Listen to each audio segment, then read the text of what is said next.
Good.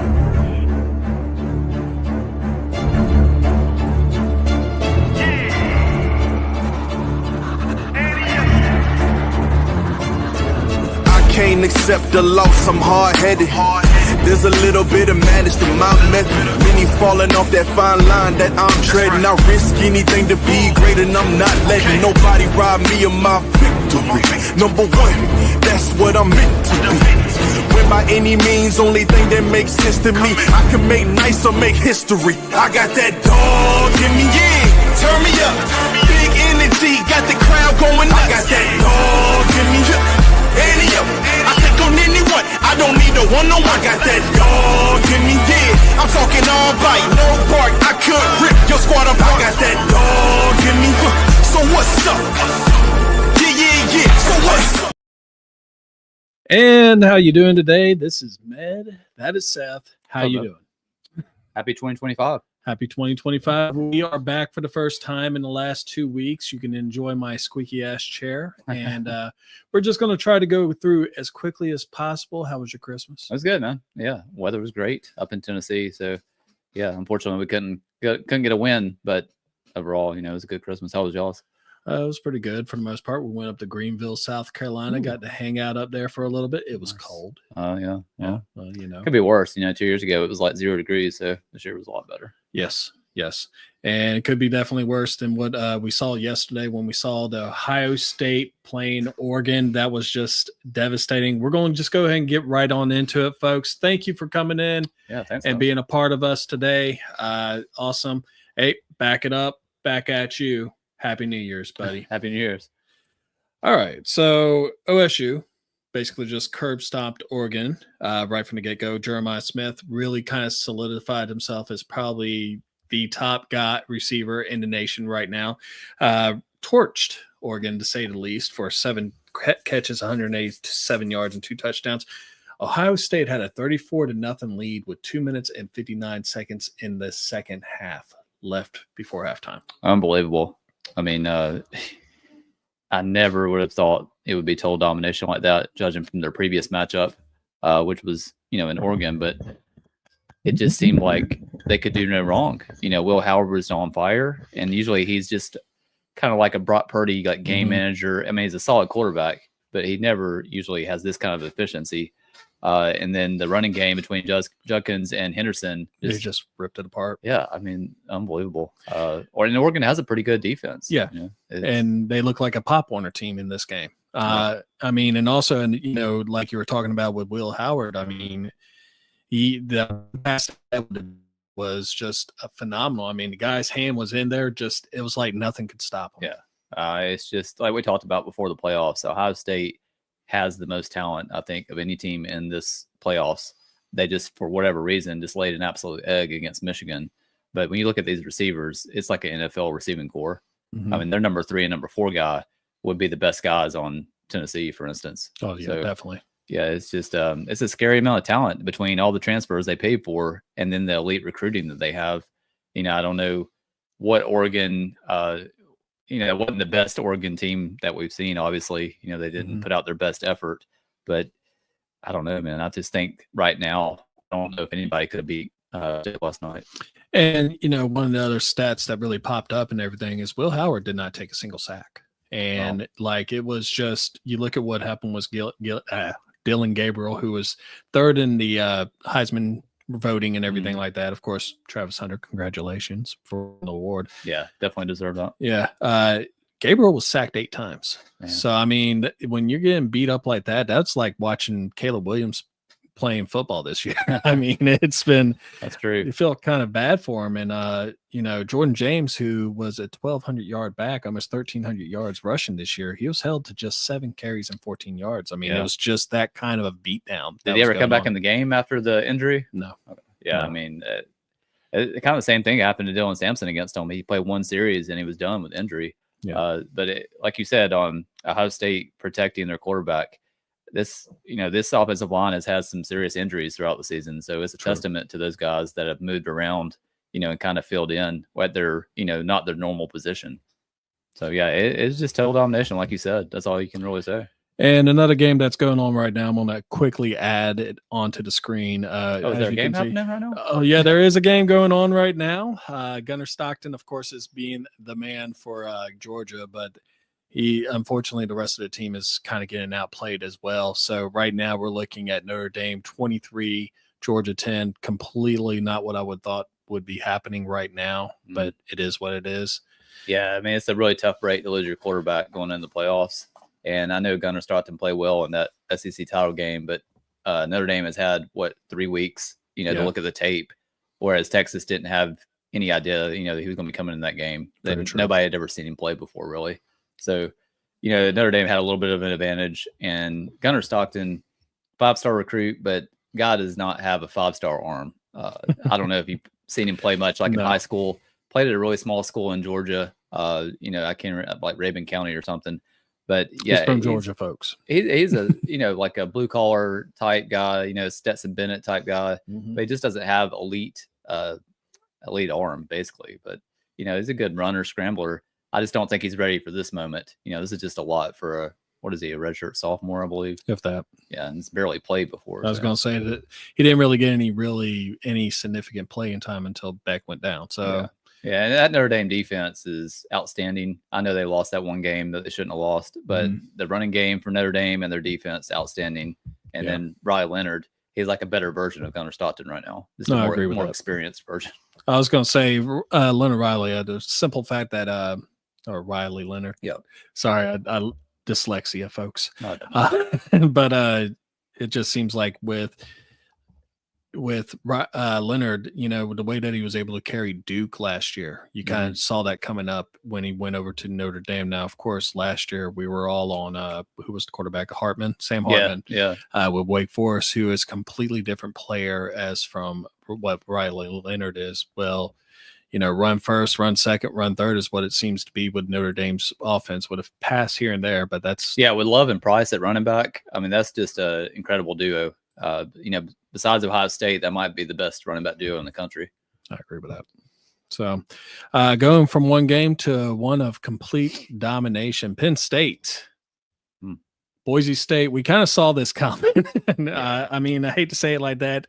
It looked like it was close on paper, but it was not close at all. And it just wasn't. Maddox Masson, the quarterback that we thought he was going to be like something that could really be hashed out as a great, this was his step out moment, in the wrong way. He threw 3 picks. He had over 300 yards, but 3 picks turned out costly. Gentry, for the most part, he had 30 carries, he had 100 yards, but kind of shut down with only a 3.5 average. And then you looked at what Drew Allure was able to do, especially with the fact that they had such a great running game on the ground. They dominated on the ground. Penn State kind of walked away with it towards the end. What's your thoughts? Yeah, I mean, like you said, we saw it coming. Boise State, incredible year. Just Great can't year. say enough good things about them. But the competition that they play, you just kind of knew this was coming. And they put up a good fight against Oregon early in the season. So we knew they could, compete. But Penn State right now, it reminds me a lot of Notre Dame, just a good quarterback that can run a little bit. A really good running back duo with Katron Allen and Singleton, and a really good defense. And they just basically loaded up and said, we're not going to let Genty beat us. And he did have over 100 yards, but what was it, like 3.5 yards a carry? Yeah. Like 31 carries or something. So, well, he's been doing that all year too. Yeah, but usually he averages about 6 or 7 yards a carry. In this game, 3.5 yards.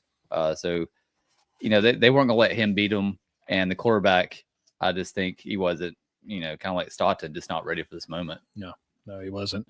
And of course, the last game that we could really talk about that was really just an amazing game. We're talking about Arizona State and Texas.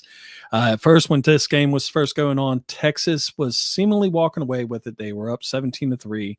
And, it just looked like it was just going to be another walk. It was going to be another Penn State, Boise State. I'd say it like that. Yeah, when they ran back that punt, or the punt or a kickoff, they just went the fake punt. Yeah. They ran back the punt for a touchdown. Yeah. It was like 17-3. I was like, this is going to be just a blowout city. But yeah, Arizona State just made a game of it. And when you talk about someone that that really kind of perked up the ears and everything. I've only heard about him, but then I got to watch it, and you know, I am a big Cam Scatabo now fan now. Well, how can you not be? Yeah, I mean, he just ripped it up. 242 yards on the ground, 2 touchdowns, and then he threw for another touchdown, which was a 42-yarder. Almost 300 yards of offense this man put out there. I mean, Man, dude, wouldn't you love to have him amazing. in fantasy yesterday? Oh, dude, he would have brought it in for me, heads and shoulders off the rip. But It reminds me of Cody Schrader from Missouri last year, and maybe it's just because just a bigger body, white. Yeah, This guy is like a tree stump. I mean, he's just he reminds me of Toby Gerhart in Yeah. a lot of ways. yeah. I had heard of him, but I hadn't really seen him play either.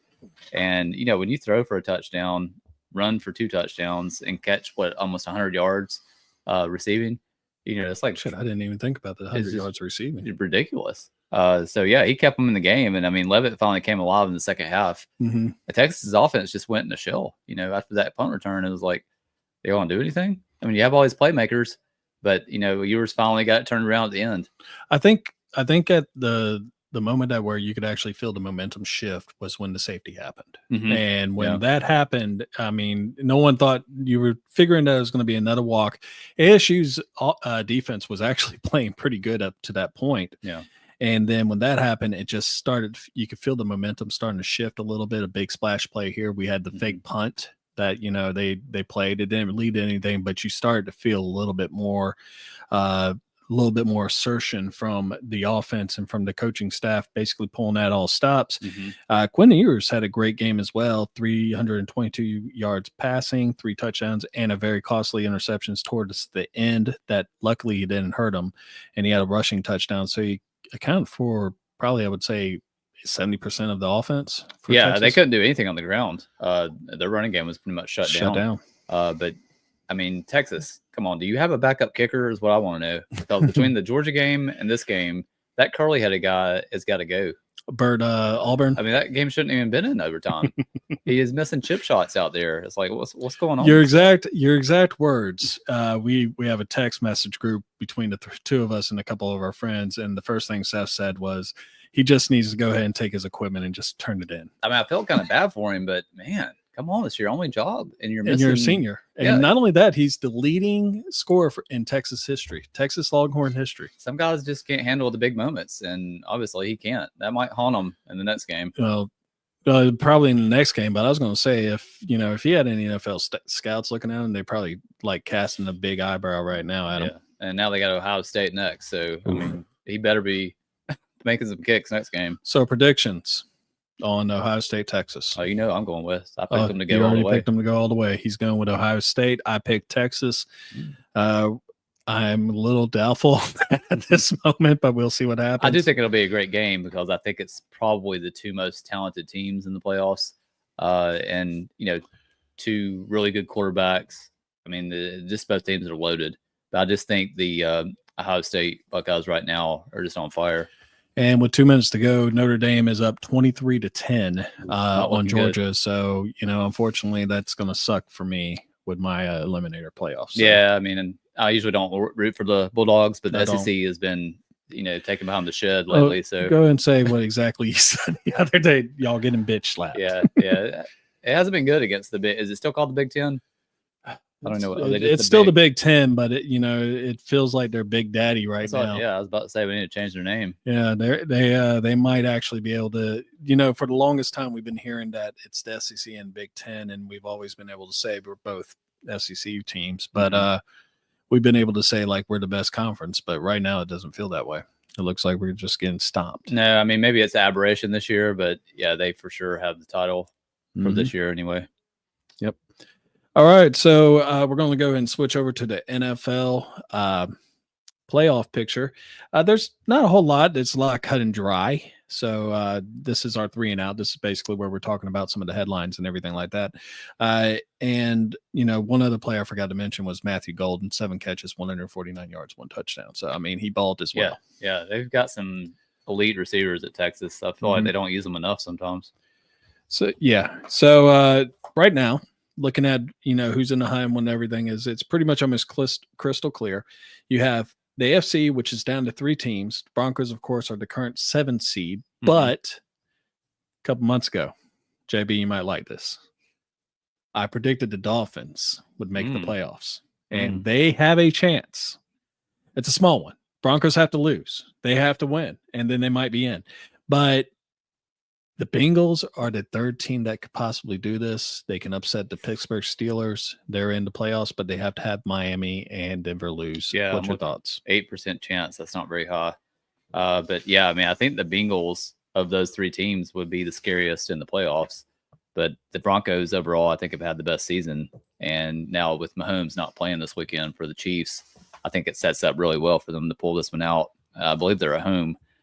So, yeah, I think the Broncos are going to get in, by the skin of their teeth. But, yeah, I wish we could have the Bengals in there because I like watching Burrow play. So, what do you think? You still going with the Dolphins? I mean, I already picked them, so I guess I got to stick with them. It's just one of those deals where you're kind of like, but I still want to, because of the simple fact that I picked them, I will just keep going with them, but I wouldn't mind seeing the Broncos or Bengals go in either. Yeah. I mean, the Broncos have been a long-suffering franchise. The Bengals, it'd be great to see Joe Burrow make it in there, especially with the season that he's had.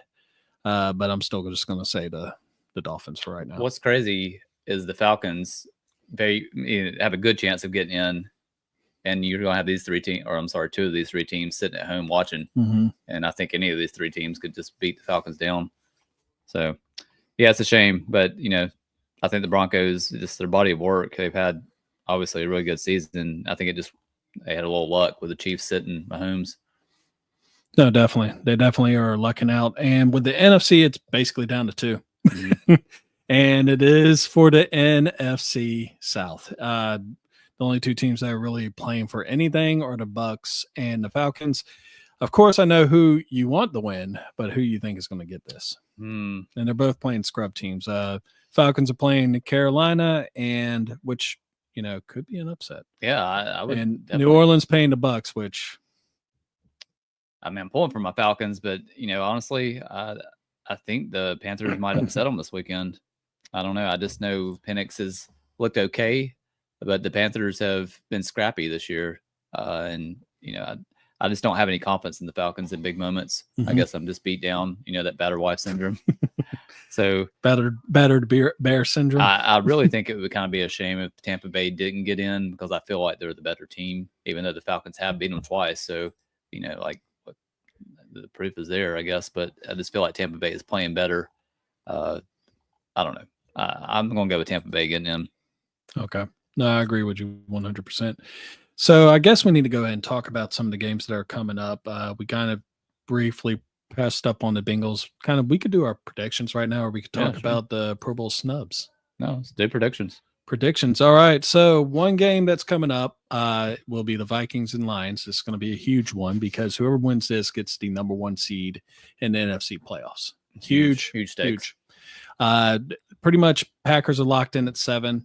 Rams are in, I think, at 3. 2 would be the Eagles. Yep. And then the 4th, of course, would be whoever gets the NFC South. Yep. 5th being...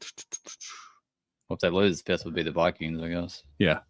Or whoever loses get 5th. That's going to suck. Yeah. To sit there and have a 14-3 record and get the 5th seed. Yeah. While the Falcons have the 4, that would really be an injustice. That means you would play them. Yeah. Whoever, gross. Anyway, prediction on the Lions and Vikings. I'll let you hit the T-ball first. So I'm going to go with the Lions. I mean, I've been, I've been on that train all year. Mm-hmm. So I'm going to stick with them. They're just so explosive. And the Vikings are explosive too. Really good receiving core. Donald, obviously, he showed against the Packers last week what he can do against really good teams. But I just think the Lions are just another level right now. It's just watching them is just, it's like the greatest show on turf, which I've said before this year with the Rams many years ago. 2.0. Yep. All right. Well, I'm actually going to go the opposite way as you. I am going with the Vikings. And the main reason why is because you look at the injuries that the Lions are having right now. They got 15 people on IR. Yeah. And I mean, you're not talking about scrubs either. You're talking about a lot of those players are their starters. McNeil, Hutchinson, Montgomery. I mean, Mhm. people that really Carlton Davis. Yeah, Dawson Davis. I mean, Carlton, there's sorry. Carlton Yeah. Davis. Yeah, the lead, their cornerback. Anyway, this is a team that, you know, they just got so many injuries, and it just feels like the Vikings. It feels kind of magical with what they got going on, and they're playing. Are they playing in Minnesota or are they playing in Detroit? I think it's at Detroit. No, that's key too. I thought. And it's a Sunday night game. Well, damn. They're going to have us wait that damn long? Yeah, it is in Detroit. Yeah. So that's a great Sunday night matchup. That's the way to go out right there. They might have done a little flex deal where they moved it around. They'll moved it around, yeah, because you don't see the Bears on there. But I'm still going to go with the Vikings. I believe that the Lions are actually favored with this, but that's what I'm going to go with. Yeah, and I have to apologize if we have any Vikings fans listening right now, because before the season I picked them last. Everyone did. And I did. It's not just Sam Darnold. I mean, it's just the whole team has been just unbelievable this year. You know, they just have done so much with, you know, I don't want to say they don't have any talent, but they just have overachieved in every aspect to me. You know, the huge injury on the offensive line to one of their best players, they just kept going, kept rolling. And I thought eventually Darnold would hit the wall, but he hasn't. And, you know, we've talked about Flores and that defense. They're just playing great. You know, they just, I don't know. They've been awesome this year. It'd be a great story if they, you know, if they went on, made the Super Bowl. Redemption on so many ways. Yeah, I don't see it happening, but it'd be a great story. Yeah, I think the Eagles will probably still make the Super Bowl. So next game that I'm looking at, we didn't even prep for this, so that's why we're not really getting deep into stats. We'll go with Pittsburgh and Bengals, another game that really kind of influences what happens in the playoffs. Pittsburgh, Cincinnati. I want to say Pittsburgh, but I'm going to go with Cincinnati. I just think Burrow and the Bengals have it all together now. It's a little too late now. You really wish that they would have actually gotten it together earlier. The offense looks amazing. Defense looks like shit. But you still got Russell Wilson passing the ball on the other side. He's going to do Russell Wilson things. I see the Bengals winning this game. Yeah, I'm going to go with the Bengals too. I do think they've had it figured out. You know, just probably the best wide receiver duo in the league. And then Chase Brown's been unbelievable, you know, once he came in and started. So, yeah, the defense has been playing a little better for the Bengals. You know, there's still nothing special, but I just think the Steelers, I don't know if it was Pickens being out for a while. It's like they kind of lost that mojo a little bit. So I'm going to go Bengals too.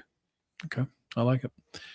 And last game that I'm going to actually just throw up there real quick. The Rams and Seattle, 10-6 Rams, 9-7 Seattle.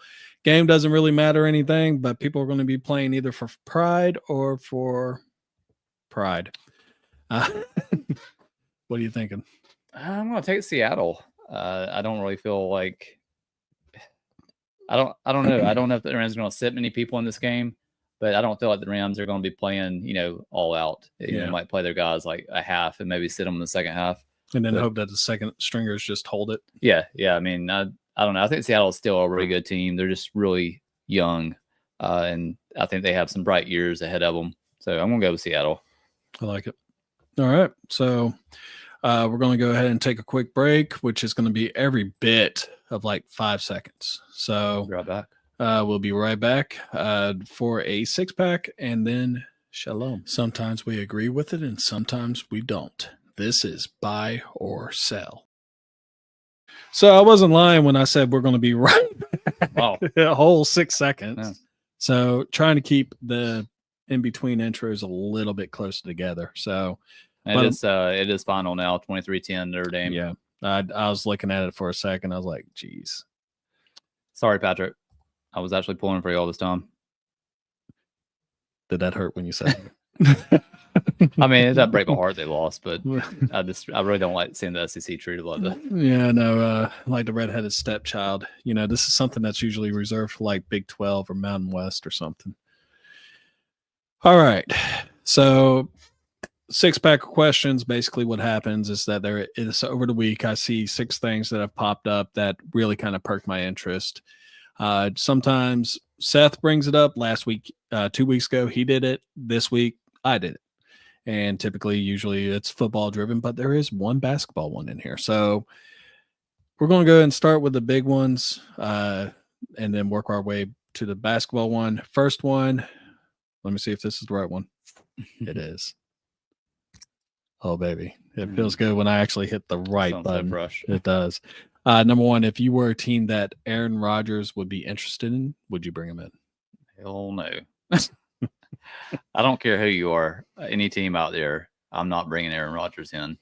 I know he still put up decent numbers this year, but he is not somebody that's going to take you anywhere at this stage. He's just too immobile. It causes too many problems, I think, too much friction, whatever team he goes to.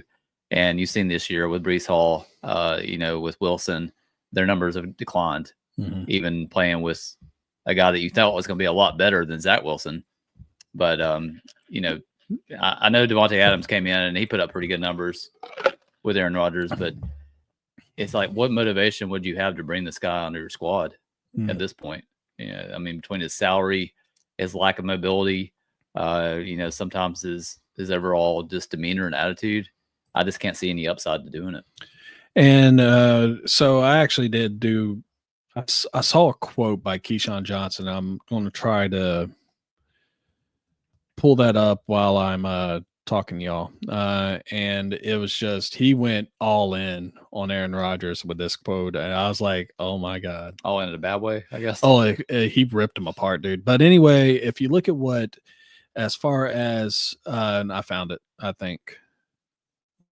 Okay.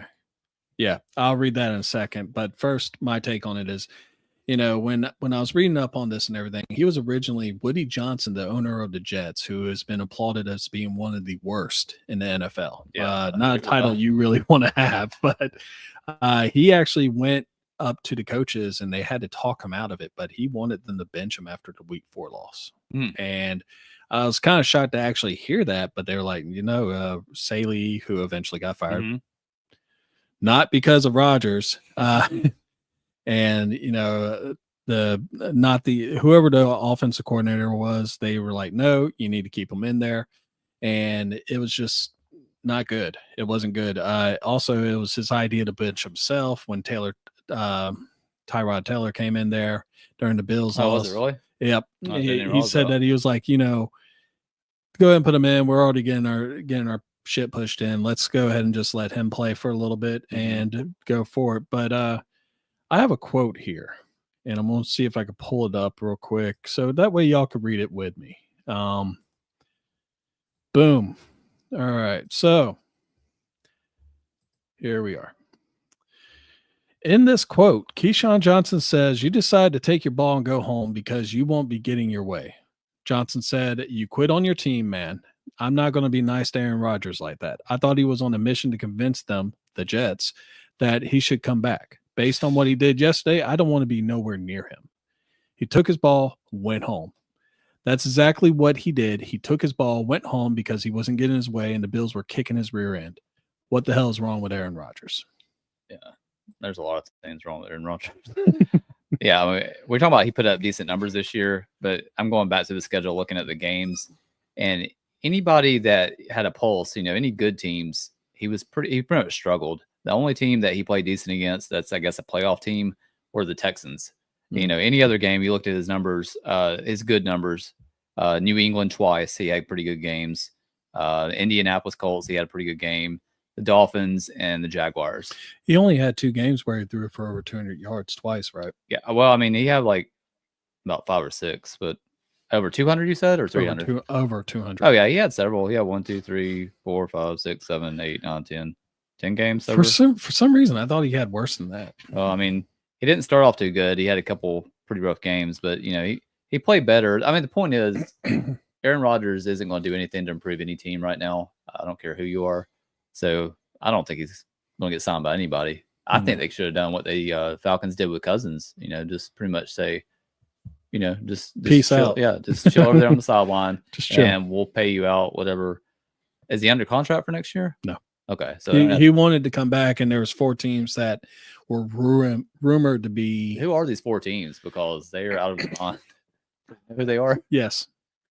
So far, well, I think they're the teams that he mentioned that he would go play for. Oh, okay. And I'm it's his sitting there list. and I'm just like kind of like shaking my head. Well, you know how he is about his Yeah. list. Who are these 4 teams? We're talking about the Colts, which I don't see. The Browns, which I kind of would be able to see, but I still wouldn't do it because the Browns are in prime position to get the top quarterback this year. Emmer and them. You got the Titans also in the prime position to either go with their quarterback or try to figure out if they want Will Levis. And then you got what was the other team? So basically all teams that have less talent than the Jets. Oh no, all 4 teams suck. I mean, what kind of sense does that make? Let me I have the picture up over here somewhere. Eventually I'll find. Okay, so it's Titans, Raiders, Colts, and Browns. Oh my gosh. That's rough, ain't it? Yeah. Yeah, that's not happening. And I said the only reason why, and someone asked me, like, why do you think he would actually go? Why would he want to go to those teams? Because they are the only teams that have no stable situation at quarterback. Yeah. And all 4 teams may be drafting a quarterback, but yeah, we spent too much time on this. I don't think Rodgers going anywhere. No, I think he's going to go to his dark room. Number 2. Were the Raiders smart for potentially winning their way out of position to draft Sanders or Ward? So you want me to hit? I don't know if they were,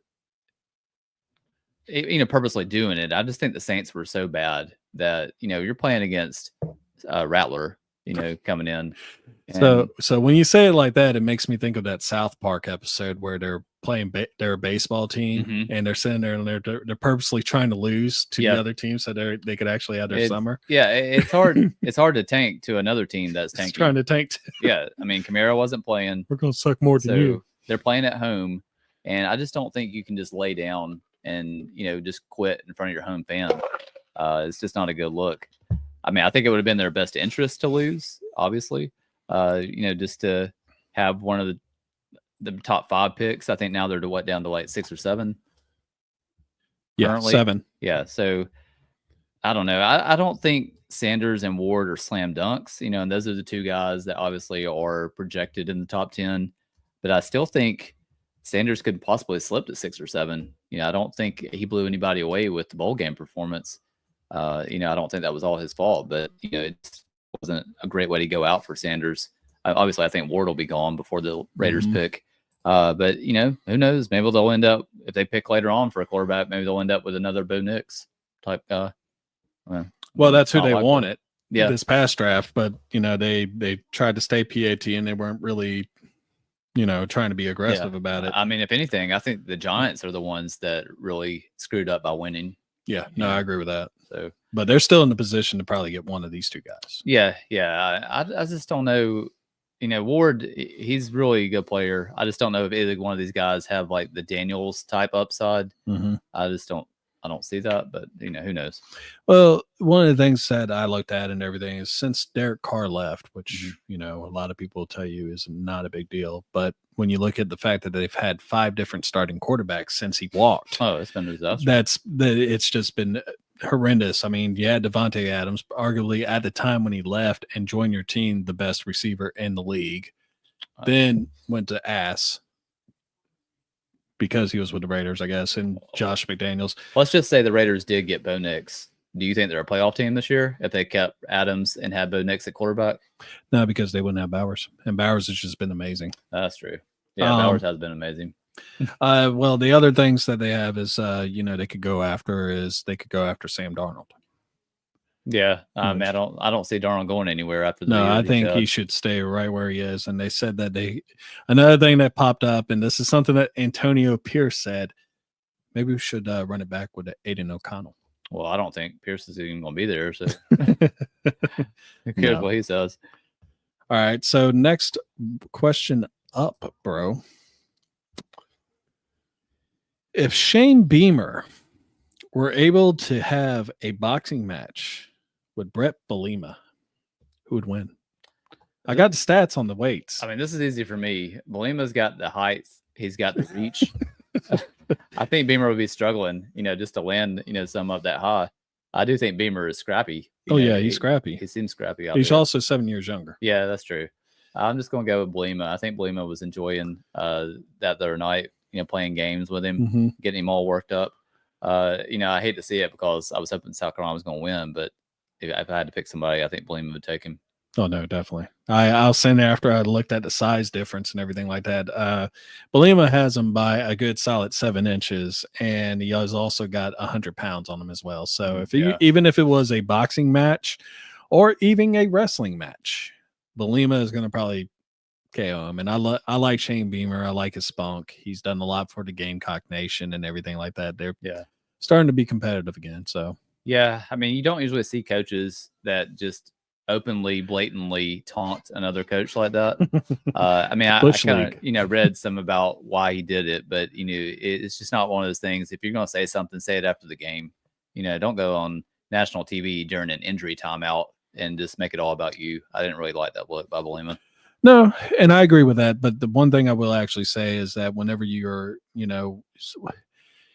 Belima kind of like, okay, so touching up on it, the signal that Belima did, he did this. And typically whenever you see someone doing that on the sidelines, they're telling their player to do a fair catch. Well, the reason why that wasn't the case is because they got like a 25-yard return or something, South Carolina. So it was something that it was big, but it wasn't big enough to really change the outcome of the game. So when an injury timeout happened, Belima went ahead and said, you know what, I'm going to go ahead and just, he said he wasn't doing it at Beamer. He was doing it at the whole sideline. Mm-hmm. But I want to tell you like this, whenever you're coaching football, what you should do is tell your kids, don't worry about what they're doing on the sidelines. Focus what's going on in the game in front of you. Mm-hmm. And, if that guy calls a fair catch, fine. If he does not, pop the shit out of him. Yeah. Well, I mean, they were constantly, moving as slow as possible whenever they would sub in, like South Carolina would sub. So they got their chance to sub. Mm-hmm. And it caused South Carolina a couple of times to have to take a timeout to avoid a, delay penalty. So that was another thing that he was over there kind of laughing about on the sideline, causing them to have to call timeouts. So, yeah, it was definitely, testy between the two of them all game. Yeah, Shane Beamer likes to do it with people. It's a very solid game, though. No, it was a great game. I would like to actually see, especially after what's been going on. I wish I had the stat of what the record is between Big Ten and SEC teams right now in the bowl games. I would love to see that. Well, stat. I know Mizzou won. I'm trying to think. That's the only win. Well, if they're going head to head. Oh, gotcha. Yeah. So, well, right now, off the top of my head, I know that it's 2-0 Big Ten. So, next question up is Ashton Gentry, and I guess I'll add one more player in here too because we were talking about him earlier. Mm-hmm. Ashton Gentry, Dylan Sampson, and Scatabo. Are they all first-round running backs? I don't think so. Scatabo, I think he's more of a college type running back. Darling. Just somebody that wouldn't translate in the NFL. I love Sampson. Obviously, I love my balls. Mm-hmm. He had a phenomenal season. I just don't think he has the elite speed or size to be a first-round pick. I see him more as like a third-round pick. Okay. Kind of like last year with Wright, who went to the Dolphins. Right. I mean, if there was another running back I would take in the first round, it'd be Amari and Hampton from North Carolina. Okay. I think he's going to be the second back off the board. I know because of the team he played on, a lot of people didn't see him this year. Mm-hmm. But the last 2 years, I think he has a combined 3,000 yards rushing, a little over that. And he also had about 300 yards receiving, which is pretty stout. And he's just one of those guys that has all the intangibles, all the, I should say measurables, really great size and speed. So, yeah, I think that'll be the other number 2 guy, or I'm sorry, my second running back. In the first round. Yeah. So Gentry would be Genty, I can't say his name. Genty will definitely be a top 10 pick. He might even be a top 5 pick. Really? I mean, I think he could squeak in the top 5. The only thing I'm worried about though is the wear and tear. I mean, he had over almost 400 touches this year. Yeah. I mean, that's definitely something to consider. But I don't know. I think he's just, especially with the league this year, seeing how important running backs have kind of become again. It's kind of trendy now, I guess, to sign big time running backs. I just think after the season he had, and he still played a pretty good game against a great defense that was just there to stop him. They were just all there to stop him. So I think he's definitely a top 10 pick, maybe not top 5. No, I mean, it depends on who's in the bottom 10, but I mean, if they already set at quarterback, then why not? But, I mean, look at the Falcons and Bijan Robinson. If you can find an elite running back coming out in the draft, you got to take them because there's not that many guys that are just, I think, just, surefire Pro Bowl running backs coming out in the draft. No, I agree. All right, number 5. So this is kind of an interesting one to me. And, you hear some barking on this every now and then, but will Deion Sanders be in the NFL next season? I don't think so. I could see it maybe 2-3 years. I think he still has more to prove at Colorado. Mm-hmm. Obviously he's losing his son at quarterback this year and losing a phenomenal two-way player in Travis Hunter. So, looking at the recruiting, he had a pretty good class coming in, and one of the top 2 or 3 quarterbacks coming who reclassified, Julian Lewis, coming from Carrollton, Georgia, where I used to live actually. So he's got a stud coming in. I just can't see him bouncing at this point. With a good class coming in, they've got some good transfers lined up. I think he's building something really good there. I just think that BYU game showed there's still a ways away. So I think he wants to finish kind of what he started there. And then 2 or 3 years, I could see him in the NFL. And, one of the things you just touched up on is what happened with the BYU game where they just basically got curb stomped 36-14. It was a game that I did not expect to happen that way. Me either. I thought that Colorado it would be a closer game. BYU had a great season. I mean, it's nothing taken against from them, but it's a shame the way the season ended for them because they, I think, deserved a playoff spot. They just happened to lose at the wrong time. I agree with that because, and that's something that's very similar to what it was back when it was the BCS and everything like that, how it kind of penalized you a little bit if you lost late. But there have been some teams that have been rumored for Deion Sanders, the Jets, Saints, Raiders, and Giants. Of course, the Raiders, because for a while they're really. What about the Cowboys? How about them boys? That seems like a natural fit to me. I think it would be. And I mean, Jerry loves some Deion. Oh, yeah. But also at the same time, you got to wonder, would he really want that ego in the same building that Jerry built? I don't know if he can handle that. That's 2 pretty big egos. I was going to say two Richards swinging away. There was also another thing that was actually brought up that I thought was kind of neat. Not necessarily a coaching position, but supposedly Miami Dolphins were looking into possibly bringing him into the front office, which I don't know about that either. But there's just some wild rumors out there. Yeah, and just all kinds of stuff. Every time Florida State seems like they need a coach, everybody throws Deion's name in the ring. So I think he'll stay at Colorado a couple more years. I believe so too. In fact, even on the Pac-Man show, Adam Pac-Man Jones has his own show now. Everyone does. So, but he said that he loves where he's at. Even his players are like, look, he's good where he's at right now. And I'm pretty sure that this has been something that has been discussed a couple times, especially with. Don't sleep on Caden Salter either, transferring in from Liberty to Colorado. I think he's a really, really good quarterback. Now we'll get to see him with better talent around him. So, I know they have Lewis, the stud freshman, coming in, but I think Caden Salter is a really good quarterback. So I don't think they're going to take a big step back at that position. I like that. No, and that, no, that's man knows football. Hey, I mean, you got to keep up with the portal. It's changing every day. There's people going somewhere else. And it's just constant. But yeah, Caden Salter, I don't think many people have really talked about him, or a lot of people probably haven't seen him play. But Liberty has had a phenomenal, couple of years with this guy at quarterback. No. So, yeah. So last question, number 6.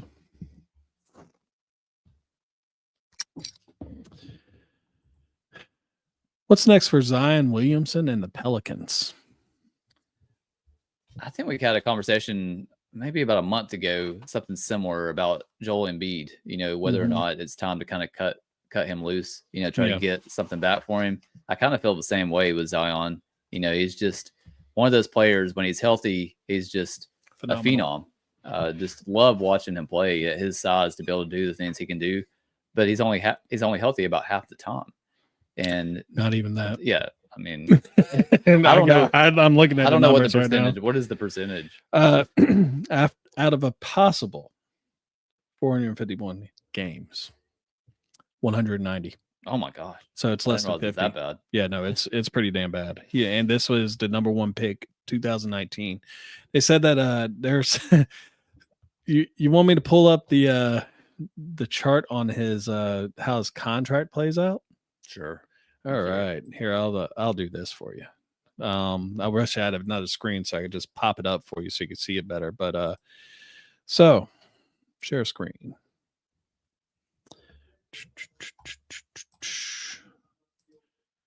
All right. So if you zoom in, let me do this. Let me make this big. Oh, hold up. Let me exit and then put it on there for you because I'm the only one that can see it right now. But there you go. Wow, that's some small print right there. Yeah, you're looking at your phone. So I'll read it off to you. So basically the way that his contract is made out is, he had $197 million guaranteed to a point. Mm-hmm. So 20% of it is if he satisfies the weighing criteria, which his combined weight and body percentage fat have to be below 295. Mm. He gets 40% of his guaranteed money if he plays in 41 games, 20 more percent if he gets 51 games, and 20% more if he gets 61 games. Well, he's not gonna make that. No, he constantly has like like you said. I mean, you look at it. He has a rare contract that is guaranteed that if he plays, then he actually gets what he's worth. Mm-hmm. But like you said, I mean, he's always hurt. Yeah, I just feel like the Pelicans are one of those teams that are just kind of stuck in the middle of the league.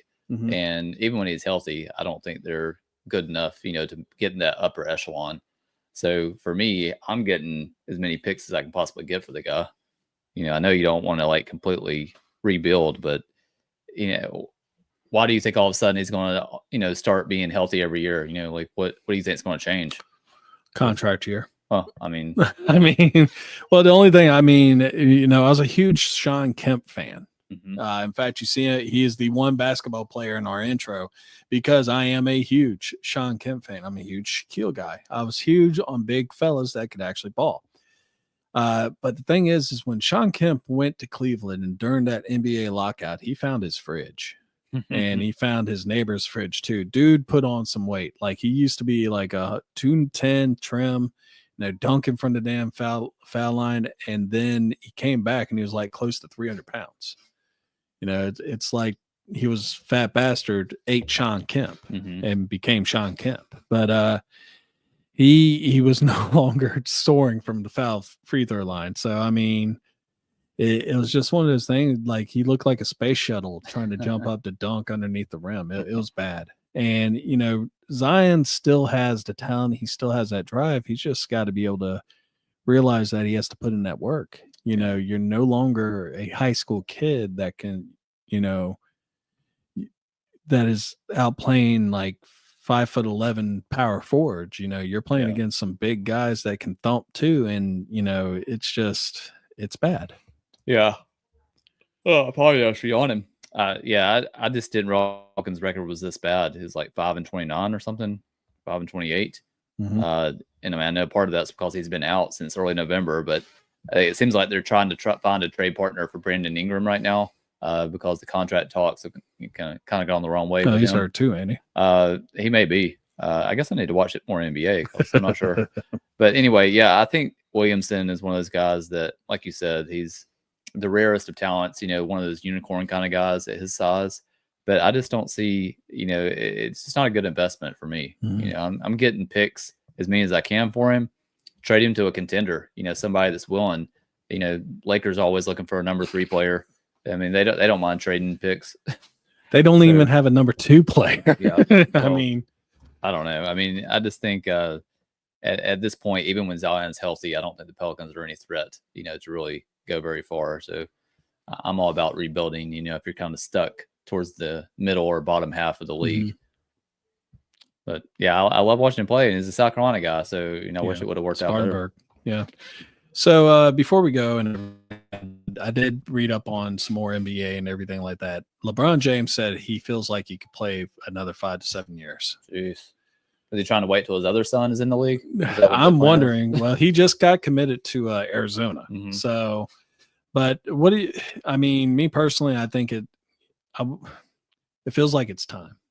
You know, I hate to say it like that. I don't want him to diminish his image to where he was like Robert Parrish, the Chief, from back when we were watching it, where, you know, he was at one point, he was not even a shell of himself. Yeah. But he just wasn't the same player that, you know, like our parents watched. Yeah. I mean, I always think back to that final year for Peyton Manning. You know, it was just horrible, painful to watch, even though they did get the Super Bowl, but he was just not the same player, not even close. And LeBron is still a very productive player right now, you know, still an all-star level player. But when you throw out like 5 or 6 years, I mean, it's good Lord. You know, that puts him at what, like 45, 46, 47? I don't even know what. I think he's 40 right now. So, yeah, he would be 45 to 47. I mean, maybe one more year if his son maybe can get on the main roster next year. Yeah. That might be worth it for him. But after that, I think you just got to hang it up. It's almost like he's holding the Lakers hostage at this point. You know, it's just saddled. They're saddled with that contract. It feels like Aaron Rodgers to me. Yeah. Just more talent. I think he's a better player than what Aaron Rodgers has shown. But in 5 or 6 years, yeah, I completely would see that. Yeah, I got to start watching some NBA as soon as football ends. Yes. You know, I'm on it. I promise I'll be more knowledgeable. We're getting there. So one last thing, of course, we got to touch up on is, you know, of course, the Sugar Bowl was played late because of a tragedy that actually happened. Yeah, terrible situation in New Orleans. Prayers. That's all we can give you. You know, it's unfortunate. Guy got capped. I really wish he didn't, so he could actually suffer a little bit, but that's just me. Yeah. But hearts and prayers and everything to the victims in New Orleans. Absolutely. And you know, I would like to put a positive note into it before we get off. You're trying out for a kicker for the Texas Longhorns? I mean, I probably could do it. Yeah, or the Falcons, man. Have you seen their kicker lately? Oh, dude, that's good. I was going to ask you that. Did Koo get hurt? Yeah, Koo got hurt. And is it Riley Patterson that they brought in? Yeah, he was a former Jaguars kicker, and there's a reason why he was a former Jaguars kicker. Man, he's been so bad. Who's worse, Brett Auburn from the Texas Longhorns or Patterson? Yeah, I got for the Longhorns, man. He takes the cake right now, but I know he's been a productive player throughout his career. It's just these last couple of games have been brutal, and he might be the reason they don't make it to the championship, because I think it's going to be a close game between them and Ohio State. It might just come down to field goals.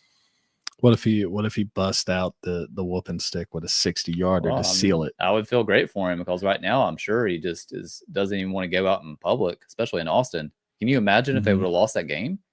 I mean, it's just it would be horrible walking back to class, you know, starting the next semester, and you're the guy that calls. Oh, he's a senior, so he wouldn't be there. Well, I mean, I'm assuming he has to go for the second semester. Yeah, that's true. That's true. No, I'll transfer out. I'll transfer to Oklahoma. I'm jumping right in that portal. Yeah, go right up to the Oklahoma Sooners and be their kicker for half a season. There you go. All right, folks. Well, thank you for joining us, all 35 of y'all. We really do appreciate that. Next week, we'll be back on. We will actually have a guest on, Larry Schweit. I can't pronounce it. Is that your fantasy guy? The fans, yeah. Well, he's an author of the Fantasy Football History book. Yeah, so that'll be interesting. So if you haven't checked it out, please go ahead and do it. And we will see you then. Later, guys. I'm a game changer.